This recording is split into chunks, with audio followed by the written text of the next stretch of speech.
Hello, this is Jessica Hamby. This is my Module 5, Barriers to Web 2.0. As far as researching the summary of the articles, I believe that they all had similar barriers between them, starting with the lack of vision, closing the achievement gap, which we'll talk about later. The idea of teachers accepting that their role might change, and that's something that we've personally experienced in our building.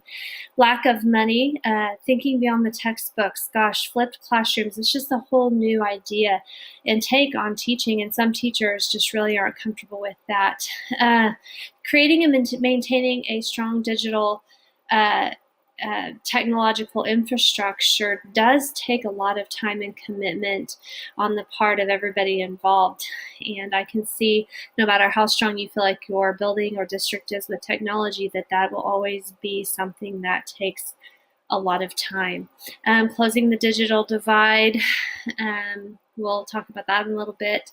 The lack of time, training, or technical and administrative support. If I hear any districts talk about failures with technology, they come back to these. And so I kept shaking my head as I was reading those articles. The district filters, I've ran into that. Something I really didn't think about prior to reading that, but it definitely has been a barrier for me. So the school culture is a big one, the buy-in and the belief, and I believe every building is at a different spot on that.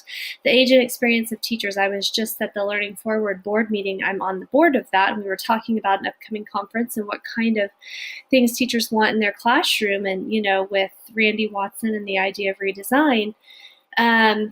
Some of this technology stuff has, I don't know if I want to say been put on the back burner, because it's very much a part of what we're doing.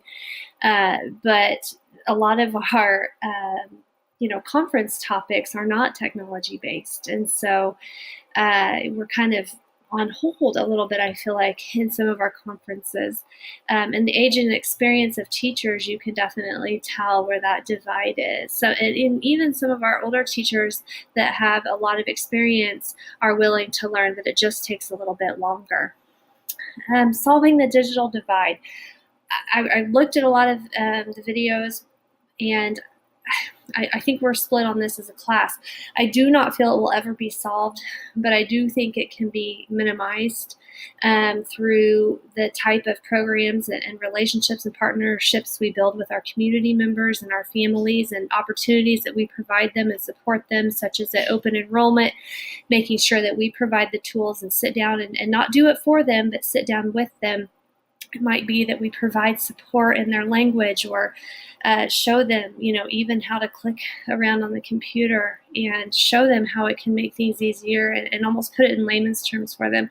And we need to maintain that. If we are going to propose something to our families, we need to make sure that we keep it consistent, and that our technology works, and that they can see that we've used that for the betterment of kids. The student acquired skill sets that our kids need today. I start with digital citizenship, just because I feel like overall being preventative of any issues, both social and professional, stems from learning that from a very young age, starting as old as age 1, when they pick up their first maybe tablet or watch mom on the phone. Teaching kids how to navigate resources. Sure, I can search for volcanoes and I can search for history, but I need to know what are reliable and understand my sources, things like that. The filtering. How do I filter my content, my professional and my social content, for whatever purpose I'm looking for, and get what's most useful and effective to me, and filter out things like ads or information that doesn't pertain to what I'm doing. Kids need to know how to create with technology for future careers, but it might even just be for something they use at home. I was just communicating with a lower income family in our community, talking about different apps and different ways that they can use things at home with their kids to make a picture schedule and to remind their kids to do things with their smartphones, setting reminders, trying to use things that I know that they have access to. Kids need to know how to communicate, not only just typing but video creating and editing. They need to experience blogging and responding, and how to criticize, and almost like our Oreo cookie review assignments that we do, how to be, reflective and ask questions, those type of things. And upkeep, that's one thing that I think a lot of us forget about when we acquire all of these digital tools is the upkeep, the maintenance. What am I going to do especially if you're in an area where maintenance isn't readily available? Personal impact of the global economy on me has really been big in the last 5 years. I've had it at school for so long, and we've used it in the classroom, but for me at home, we live, but the closest city where there's anything beyond a Walmart is an hour and a half away for us. And so shopping on Target, Amazon, free shipping, quick shipping is a big deal. Efficiency, I save a lot of time on driving. I used to plan 1 or 2 trips a month to Wichita, and I just don't need to do that anymore. The ordering ease, where I can log in and it remembers all of my information. I can order with one click. I mean, what's not to like about that? Other than sometimes the overspending because of how easy it is. The demands of companies and websites has been a little frustrating, such as, you have to register to get this particular discount, which is a personal choice, but they can be awfully demanding. I have used it for my personal business through Mary Kay. I purchased through companies like LuLaRoe or boutiques. Rodan & Fields skincare, things like that are a big part of my life. And exchange of money. I can pay my friend in Dodge City with just the click of a button through Venmo or PayPal, and it's pretty slick. Training that I feel like I still need in my classroom for implementation. I get hung up a little bit with updating systems and iPads on our computers. As soon as, Miss Molly, our tech coordinator, says, hey, we're going to upgrade, or when you get this reminder, don't upgrade because we found it has problems, I get a little bit lost in that. And so I would like to be better informed on that. Updating iPads and syncing. We seem to be very tech savvy in our district. However, when we get new iPads and we try to sync things, we always run into issues, and I want to problem solve those on my own and be able to take care of them without having to expand out to others.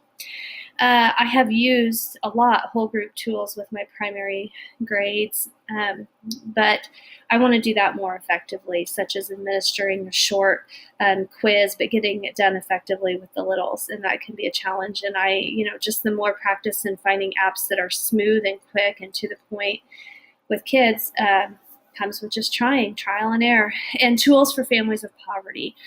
Because I know that they do spend a lot of money on entertainment, and they often do have smartphones, things like that. But how can we then maybe cater is not the right word, how can we adapt, and how can we transform our teaching a bit to where things are there for them and easily accessed, and they're engaged to want to do it and use it.